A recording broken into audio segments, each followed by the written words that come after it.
Welcome back, everyone. I'm the Bad Luck Gamer, and we're back with another build. Sorry if this video gets out to you a little later. I have a new kitten, and it's been a chore trying to get the old cat we have, or not old. She's a young adult cat, but she's very nervous. So getting them acclimated to each other has been a chore. Anyway, you might be wondering what this image behind me is. All this is from Remnant 2. And specifically today, we are going to do a video on what I call the Moonlit Hunter build. So this build is predominantly a interesting playstyle that intermixes a ranger who uses ranged weapons and keeps distance from their enemies using their animal companion. Now, I'm going to admit this build is very flexible because it can be done in a lot of ways, depending on what kind of ranger you are, depending on how effective you want your animal companion to be. There's just a lot that can go into this build. So, the main gist of this build is it revolves around the Cavalier dedication and using range weapons. And predominantly, it's going to be our level 4 feat called Cavalier's Charge, which allows you to essentially move twice and strike anywhere at any time during that movement. That's the big part. Everything else is very flexible depending. And I'll kind of mention that as we go. But let's go ahead and start off with our attribute focuses. So this is a very strange one because this build is pretty much just reliant on Dex. Dex is pretty much the only attribute that really matters. Con is only necessary if you're going to get hit, which is the whole point of this build is to avoid getting hit by kiting your enemies. Strength can be necessary, and so I'll put strength as a secondary attribute to focus on, but you only need about a a +2 strength. So that being the case, after that, you could do whatever you want. Charisma could be good. Recall knowledge could be good.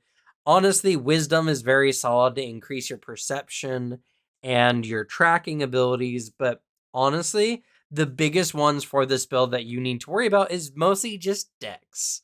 Moving on from there, the skill focus is similarly pretty easy. All you need is training in nature and survival. And you actually don't even need both.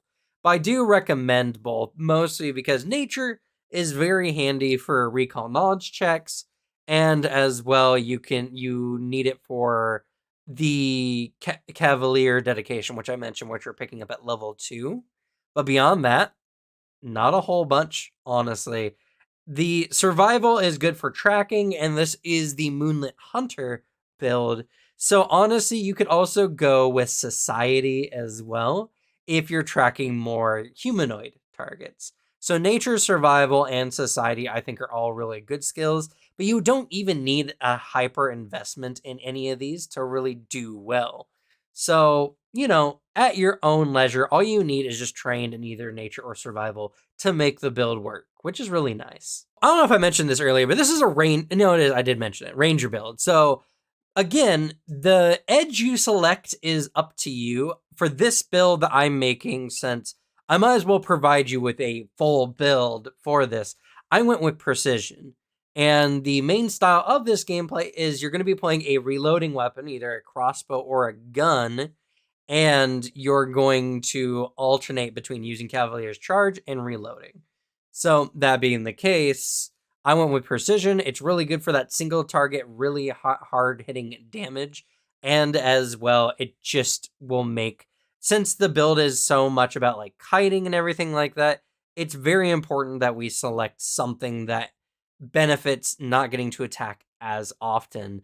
But you could still go flurry and use the hunter's aim. Not hunter's aim, yeah.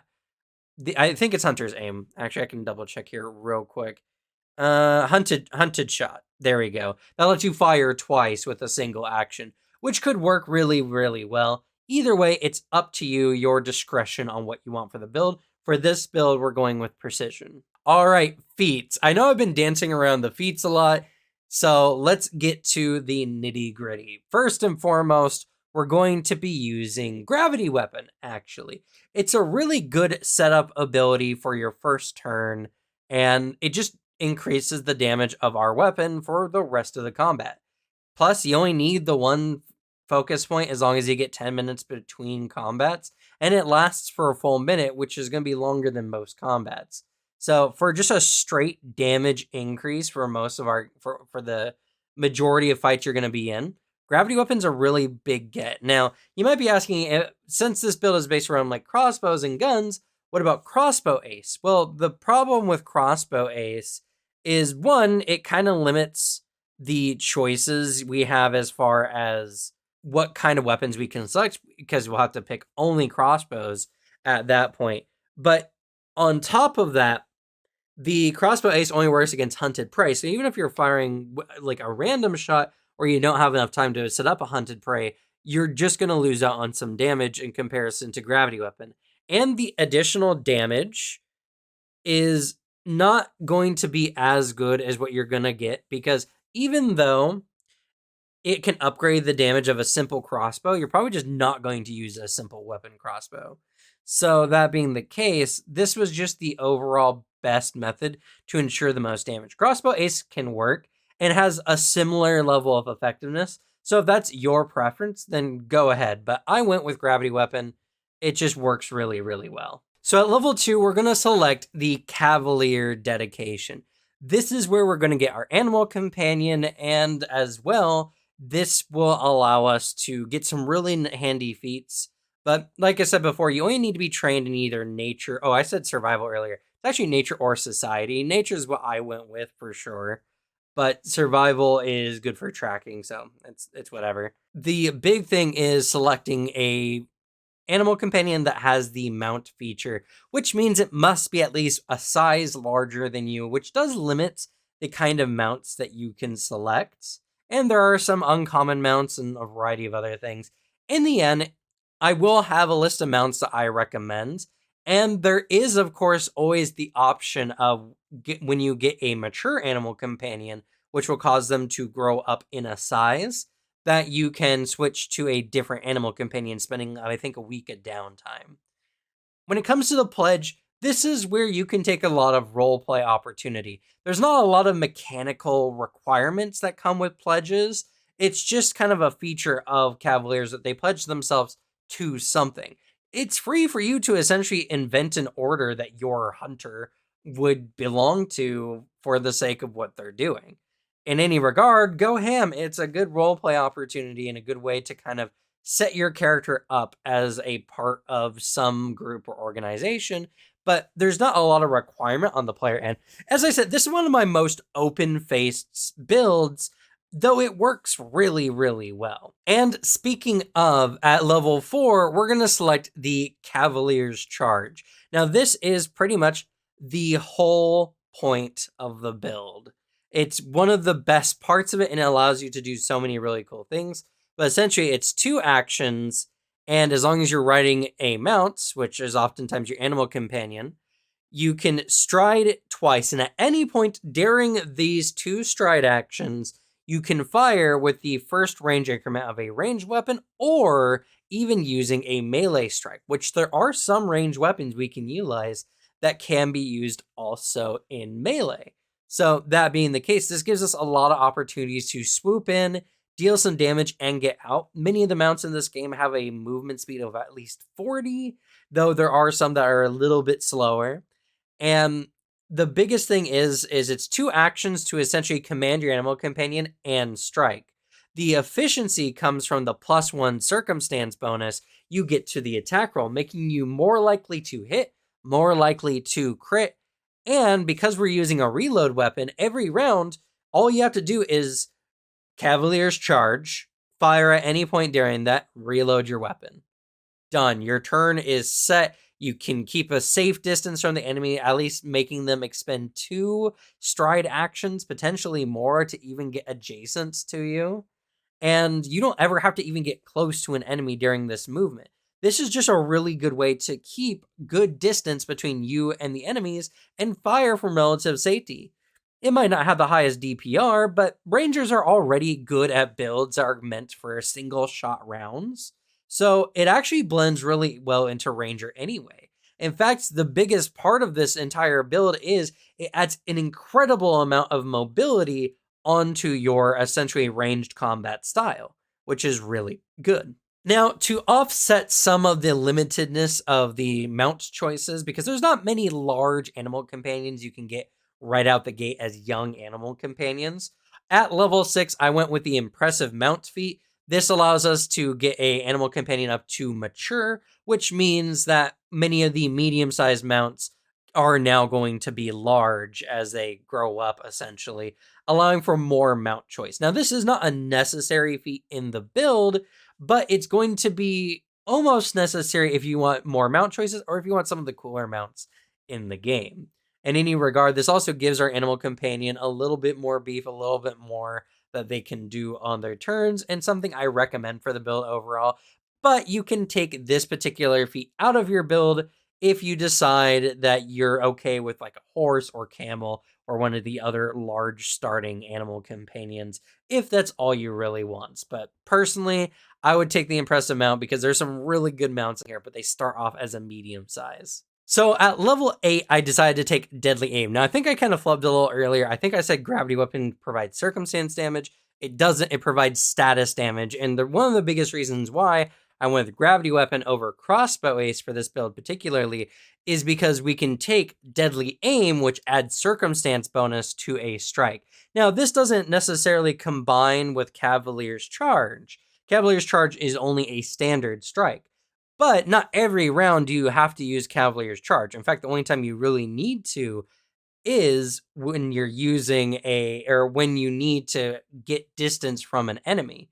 So that being the case, Deadly Aim is really good because it can stack with Gravity Weapon, making at minimum, it starts off at +4 circumstance. No, +4, gets up to +8 circumstance bonus to damage when you're at higher levels, stacked with double your damage dice from Gravity Weapon status bonus, means your shots hit really, really hard. Now, this does have the open trait, but I do believe open is being removed in the upcoming remaster.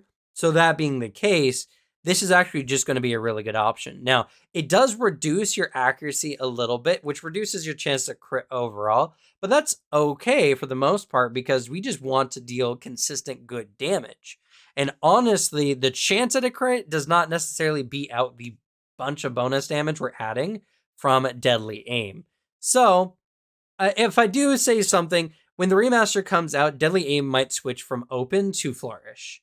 That being the case, we can't shoot multiple times that way, but, well, you can't do it typically right now in the game anyway. So I'm assuming they're just going to add flourish to Deadly Aim. So once per round, we can make this shot. You can do another thing. You can do a new hunt prey. Whatever you need to do, this Deadly Aim is really good. It's really good if you're starting the combat off at a distance from your enemy anyway, because then you can hunt prey, Gravity Weapon, Deadly Aim, and do a massive shot on your first round with a D8 of extra precision damage, plus the twice your damage dice from Gravity Weapon, and +4 from Deadly Aim. Overall, a really potent combination, and it fits our playstyle perfectly. All right, at level 10, I decided to upgrade the range damage potential in this build. And so I went with the Gunslinger dedication. Now, it is potentially not necessary, and there's some ways around this. I went with the Gunslinger dedication predominantly to gain access to guns, because guns are uncommon weapons. So to gain access to them, you need to be a gunslinger. But technically, access is not 100% necessary in the game. I loosely use access. I mostly just worry about uncommon versus like rare in certain instances. And so you might not need to do this to gain access to a gun, but some GMs might allow you.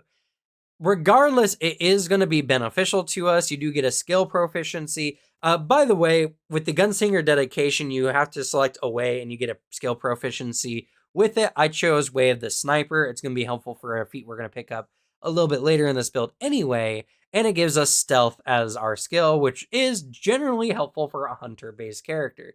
Granted, I don't know how useful it is because we're going to be mounted a lot of the time, but who knows? In any regard, this is another open phase where you can just stick with Ranger if you really want to, or you can use some of my other archetype picks that I'll mention later after we get done with the feats. But for now, the Gunslinger dedication to gain access to firearms, which gives us a higher crit proficiency, because when we crit, we activate our gun's fatal trait.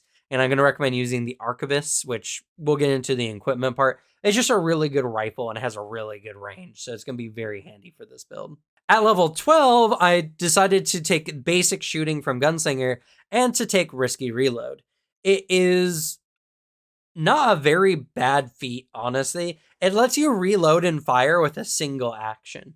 So if you are starting away from the enemy, you can, if you really want to, risky reload and fire on the enemy a couple of times. Well, technically, you would start your turn, you'd fire, and then risky reload fire again, because if you miss, your gun misfires, which gives it a permanent, essential chance to miss. So first action in a round, not bad. This is also really good if, for whatever reason, you couldn't reload on a prior round. You can start the round off with a risky reload to pop a shot in the chamber and fire. In any regard, I liked the risky reload. It's just really good to make this build more flexible in case not everything goes to plan on your turn. So one of my recommendations for sure. All right, at level 14, I decided to take the advanced shooting, and with that, selecting Sniper's Shot. Sniper's Aim, my bad. Sniper's Aim is a really good action that can bump our accuracy even higher than our Cavalier's Charge can do.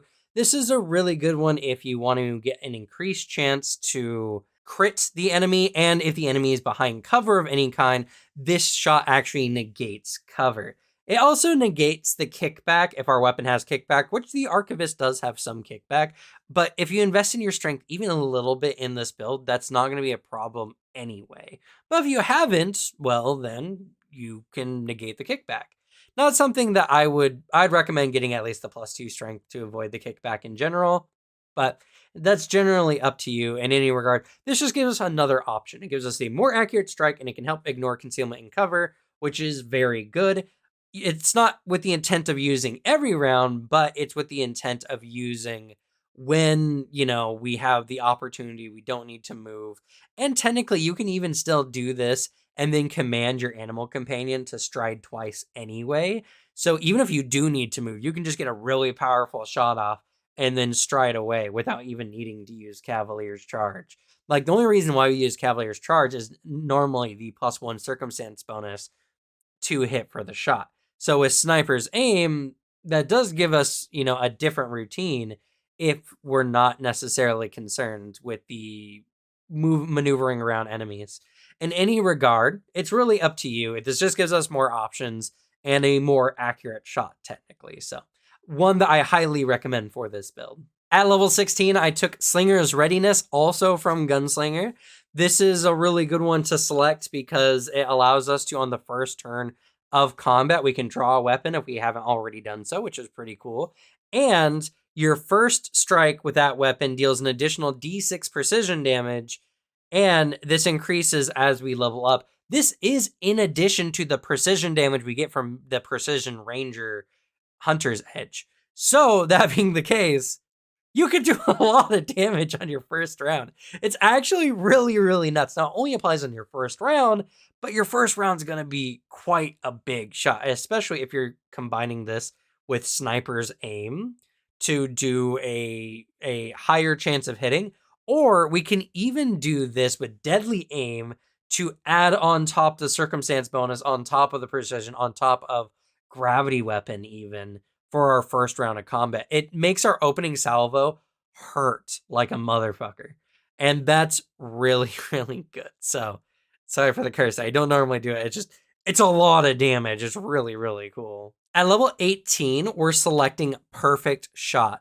It's a really good shot, even though it's 3 actions. It's very intensive, and you mostly only use this if you're either starting the combat round, Or if you had a round, because one of the prerequisites is you need to be using a reload weapon, and you can't have reloaded last round, or you can't have done a reload action since last round in any regard. So this has very situational, and it's 3 actions, but the payoff is well worth it. You make a shot, and when you hit, you max roll all damage dice. No questions asked. It's and then your turn immediately ends. So you do need to be careful, but this only has flourish, so you can still use a quickened action if you have any to do something beforehand, as long as it's not reloading. This is just really good. This is just a really good shot, a very potent shot. And if you crit with a firearm, the fatal dice, all the dice maxed. Really good. Yeah, just deals maximum damage. Yeah, it's really solid. Honestly, it's just something that gives us another opportunity. Like I said, the major focus is revolving around Cavalier's charge and reloading. Or in this case, with if you decide to go the Gunslinger route, sniper's aim and reloading, or sniper's aim and reloading. Oh yeah, I guess that's another thing, is if you use sniper's aim, you don't reload that round, but that's not necessarily an issue. In any regard, this is just a really good feat to pick up, and it gives our character options. It's one of the things I really like about this is it has a lot of contextual cues on when to use certain feats, which means that there's a lot of situations where you have to decide on what feat you're using to shoot versus another. This is very engaging, and honestly, it makes this build probably one of my favorites for overall game style choice. At level 20 is actually rarely but a mandatory feat choice for this build in particular, and that's going to be Legendary Rider. Legendary Rider allows us to have a quickened action every round. We get this from the Cavalier dedication. We get this so that every round we have a quickened action to command our animal companion to do things. This gives you 2 strides around, or your companion's support benefit, or a lot of things. Like, a quickened command companion is actually a very powerful action, and this can open up our turn to a lot of other things. Like, you could technically move your animal companion a ton, do Cavaliers. You can cover a lot of movement with this particular action. It's something that I think really benefits the build. Well, I guess I don't know if you can actually do the quickened action and then Cavalier's Charge, because Cavalier's Charge says that you use the command in animal companion action. So you can't. I don't think you can combine those. I think I was wrong with that. But regardless, you can use the movement to add on to what your character's already doing. You can do your quicken action to command your animal cannon to move and use perfect shot, which is nuts. So it's something that I think overall makes this build really fun. It's also an incredibly safe build if you're new to the game. This is also not a very intensive build. You don't need to know a lot of mechanics to make this one work. You just need to know what your individual feats do, and you don't even need to worry about combining most of them in a single round anyway. So there's just a lot of choice here that makes this a really good starter build for someone who really enjoys playing a range kiting style of fight. You are a hunter who can jump through the trees, your animal companion running alongside, you fire on an enemy while they're trying to run away from you. There's all kinds of really good scene like imagery that you can evoke with this. There's also the Cavalier's Pledge that can be used for a lot of roleplay stuff. Honestly, this is probably like an S rank build as far as overall potential. And there's a lot of ways it can be flexibly done. If you want to do a flurry build with this, you absolutely could. There's a lot of ways you could get a lot of shots off while still getting a lot of the benefits of having your animal companion and always moving. In addition, you can even go with a different gunslinger way. You can go with the way of the trigger brand and have a combination weapon that allows you to strike and fire with it. You can ride up to an enemy with Cavalier's Charge and strike that enemy, and then you can run away and fire it. There's a lot of really, really cool things you can do with this particular build. I thoroughly enjoy this. This is actually one of my favorite builds that I've done. we're not even done yet. Let's talk about archetypes, because this is where it gets even cooler. If you're in a group that's using the free archetype rule, which I don't know why you wouldn't, it's one of the best rules in the game, you can actually stack on other archetypes with this particular build if you so choose. Having additional slots, one of the builds I actually, or archetypes I really recommend with this is Beastmaster. Beastmaster will allow us to have a whole stable of different mounts for different situations. This is an incredibly awesome choice. And again, it's something that we don't even need many animal companions to be at the highest level. They just need to be mature for the most part. And you can just take the initial dedicate, or it's not the initial dedication, but you can get another animal companion up to a maximum of 4, having a whole stable of animal companions at the ready for whatever kind of terrain you need to be in, which I think is a really awesome choice. Another awesome archetype that you can possibly mix in with this as well is actually Beast Gunner. Beast Gunner works with this super well. I mean, the whole thing is getting unique guns to utilize ranged weapons to do things with. And with how open this can be, especially when you get to level 20 with Legendary Rider, Beast Guns work super well with this build as well. So if you want to go focus more on the gun route rather than the animal companion route, you very much could. And this is the brilliant thing about this build. It's so dynamic. So many people could use this build and still play in very different ways while still utilizing the core aspects of the build. Now, the third archetype I'm going to recommend for this is actually going to be an interesting one. It's going to be Captivator. Captivator will provide you with some spellcasting abilities, which will be very nice, predominantly in the enchantment and illusion, though I don't know how this is going to necessarily work with the remaster. But the biggest part about Captivator and why you would want to use this is it gives you more defensive options, more options to utilize to prevent enemies from running up on you. The fact that there's a lot of spells it utilizes that can be used as a reaction rather than their normal action makes it really good for defensive choices. Plus, with a lot of other potential abilities, illusion stuff, being able to get concealment with you and your animal companion. I mean, there's a lot of ways Captivators can be used to make this build better as well. So yeah, the build in general is really good. So let's go ahead and talk about the gear that I recommend. As I mentioned before, I recommend the Archivist for the main weapon for this build, or any weapon that pretty much uses the Archivist profile. It's really good. It's Fatal D12. It rolls D8s, which is pretty comparable, like damage-wise. It's also concussive. You know, most guns are. So it does both piercing and bludgeoning for the sake of resistances or bypassing resistances. It does have kickback. So you do need at least a +2 in your strength to avoid the kickback. Obviously, Sniper's Aim can negate that, but it only negates it when you're using Sniper's Aim. So honestly, for this build, I recommend getting at least a +2 strength to use the Arquebus effectively. It's really good at reload 1. Its range increments as 150 feet. So yeah, your Cavalier's charge can be used to go anywhere on the battlefield pretty much, and you're still within your weapon's first range increment. It's honestly just a really good rifle, and if you're going to select a different gun, you just want a hard-hitting gun or crossbow or whatever, that's a reload 1, and your build will work pretty well. The only other bit of equipment I can really recommend is Barding of the Zephyr. This is really good, though it's a level 10 magic item, but it's essentially light barding that you give to your animal companion, your mount, and it has a 2-action ability once per day to essentially give your animal companion a flight speed of 30 feet for 10 minutes. It even if your animal companion didn't have the mount ability, you could still fly on your animal companion with it. We're not worried about that because most of our animal companions will have the mount ability, but still getting a fly speed with this build, I mean, you're ultimately just super safe at that point.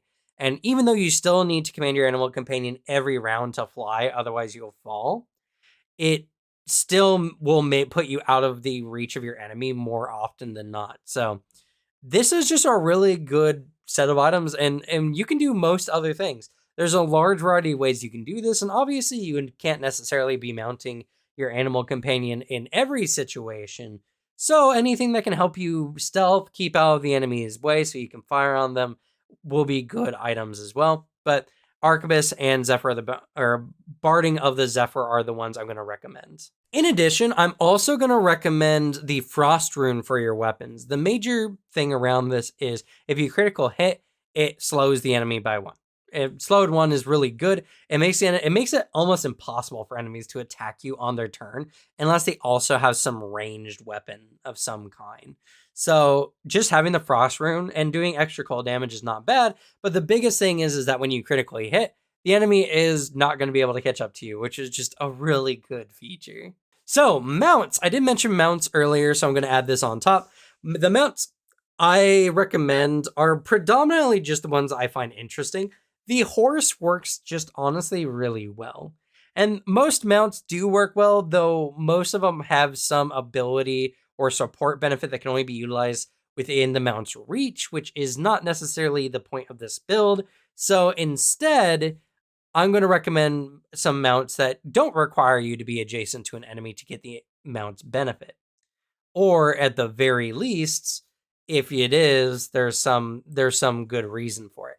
And first and foremost, I'm going to recommend the Augender, or it's essentially a mule. Now, this is a medium-sized mount, so you can't get this one right out the gate. You need at least a mature animal companion to use it as a mount. But one of the benefits to it is that its support benefit allows you to draw a weapon or item from a pack that's stored in its barding. That's a super powerful effect. So if you command your animal companion, it can move you and help you draw a weapon as well, which is really, really good. Something that I think is really potent. And even though this is a slower mount, just the ability to swap weapons is really good. Now, obviously, if you're stowing your weapon, rules as written, you have to use an action to stow it. But now you can you can stow a weapon, move, and draw a weapon with just 2 actions, which is really good efficiency wise. The next is the goat. Funny enough, the goat is really good, but the biggest part is it comes with a climb speed, which is really fun. Now, its support benefit can help you climb, which is okay, but I don't know why you would ever use a support benefit of the goat because the goat just has a climb speed. So while you're mounted on the goat, it can just climb with you on it. So, yeah, who knows? But it's really good. It also has shove for its attack, which is very unique amongst animal companions, meaning that it can easily shove enemies out of the way when they get too close. Its advanced maneuver, if you get up to the advanced maneuver, allows it to also kick enemies away for 2 actions, which is pretty good. It's honestly an animal companion that enhances the safeness, though again, it's a medium animal companion and it is slower than a lot of other animal companions. So it's your choice, honestly. This is where the Beastmaster comes in handy because a lot of these mounts are situationally good. So you can choose which situation you can use each mount, which I think is very, very good. And the last mount is going to be an interesting one, but it's actually going to be the leg chair. The leg chair is a very fun mount. Its speed is nuts. It's like a 40 speed mount, which is really good.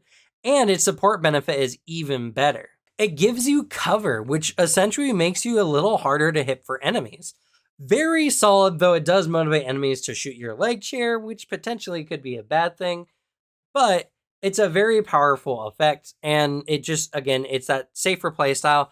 Plus, the leg chair is insanely fast. That 40 movement speed is going to be more than most enemies' movement speed, or even. So, with your sudden charge, you can force an enemy to require 2 actions to get to you, meaning they only can hit you with 1 action potentially. Maybe not even if you crit them with your Frost Rune. So, the leg chair is actually a really fun addition to this pick. Now, for the Ancestry Heritage choice, I actually only have 2 Ancestries this time, though technically I guess a Heritage mixed in with it as well. The first one I'm going to recommend is Elf, and particularly Ancestral Elf.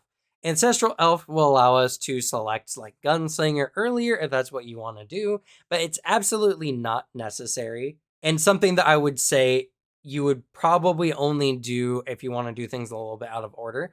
But Elf is one I recommend, one because it's a lower health ancestry anyway, so a safe playstyle suits Elf well. But there's also some very unique Elf firearms that we can do. There's one that even gets the parry trait, which is pretty fun. honestly, the Mithril tree is such a cool weapon, and it's just a different way you can do this particular build and have a very unique flair to it, using a more unique firearm in addition to having the playstyle choices around it, and as well, elves already benefit from a very safe fighting style, so I thoroughly actually enjoy elf for this one. The other one is actually going to be dwarf. And I don't necessarily have an ancestry for this one, but one of the reasons why I picked dwarf is you can actually pick some dwarven firearms like the scattergun and have a very different style of play but because of it. The dwarven scattergun's essentially a shotgun, but it actually works really well with this build because sudden charge allows you to fire at any point during 2 strides. So you can run close, fire with your scattergun, do a drive-by shotgun shot, and then continue the rest of your stride away from the enemy. Maybe not gaining as much distance as normal, but you can definitely negate 1 or even 2 actions doing this anyway from the enemy. And drive-by shotgunning with a dwarf on like a giant goat sounds really awesome for a playstyle. So yeah, elf and dwarf just fit this very, very well. I thoroughly enjoy the Moonlit Hunter build. It's something that I think really works super well. And I just wanted to create a playstyle that people don't think of. So if you like this build, please let me know down in the comments. And while you're down there, you can leave a like, maybe subscribe if you want to see more builds like this. There's not many channels out there doing a lot of Pathfinder builds. And of course, we do archetypes. We have weekly chats. There's so many reasons why subscribing to this channel is just such a good idea. But that's going to be it for me. Thank you all so much for watching. Good luck with your games. Leave the bad luck to me. And I'll see you all next time. Bye.